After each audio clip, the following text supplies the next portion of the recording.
రేపే last date అని ఉన్నదా?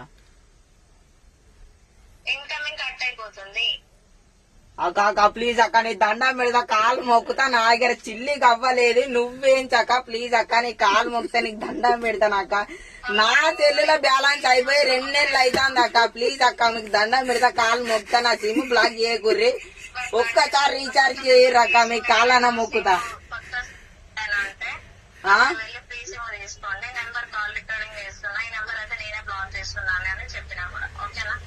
బ్లాక్ చేయకుర్రి అక్క, నీ కాలు మొక్కుతా, నీ దండం పెడతా, నీ భాషణ అయితే అక్క. నాకైతే రీఛార్జ్ చేయక్క ప్లీజ్ అక్క. అక్క ఇట్లా చేయకుర్రి అక్క, మీకు న్యాయం ఉంటదా అక్క? హలో హలో అక్క, బ్లాక్ చేయకక్క, నీకు దండం పెడతా అక్క. అక్కో అక్క అక్క నవ్వుడు కాదక్క, రీఛార్జ్ చేయక్క, నీకు దండం అనే పెడతా, నీకు పుణ్యం ఉంటది అక్క.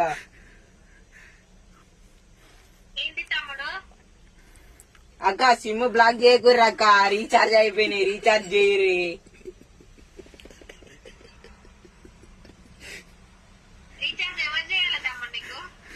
అక్క మీరు చేయరక్క ప్లీజ్ అక్క, సంత తమ్ముంది అనుకోర్రక్క. ఎందుకక్క ఇట్లా ఫోన్లు చేస్తారు, సిమ్ బ్లాక్ చేస్తానమని చెప్తారు కానీ రీఛార్జ్ మరి తమ్ముడు ఇట్లా కష్టాలలో ఉన్నాడని తమ్ముడికి రీఛార్జ్ చేయరక్క, ఇదేమన్నా న్యాయమేనా?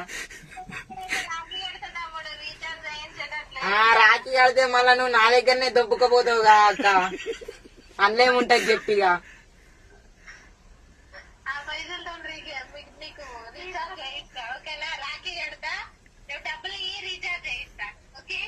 నేనే బుచ్చే బతుకుతానక్క, నీకేట డబ్బులు ఇయ్యాలక్క, నాకు రీఛార్జ్ చేయక్క. ఇది ఏందక్క టార్చరు?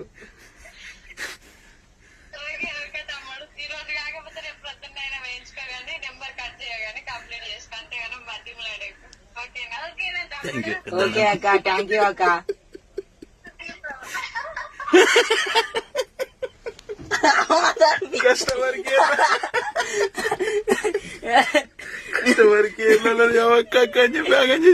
మెల్లమెల్ల డీల్ చేయాలి మరి. సిమ్ బ్లాక్ చేస్తే దగ్గర 5-6 నెలలు అవుతుంది, చిల్లి గవ్వ కూడా లేవు, బ్యాలెన్స్ కూడా మేస్తలేను. పెద్దలు వైరల్ కాదు బా, మంచిగా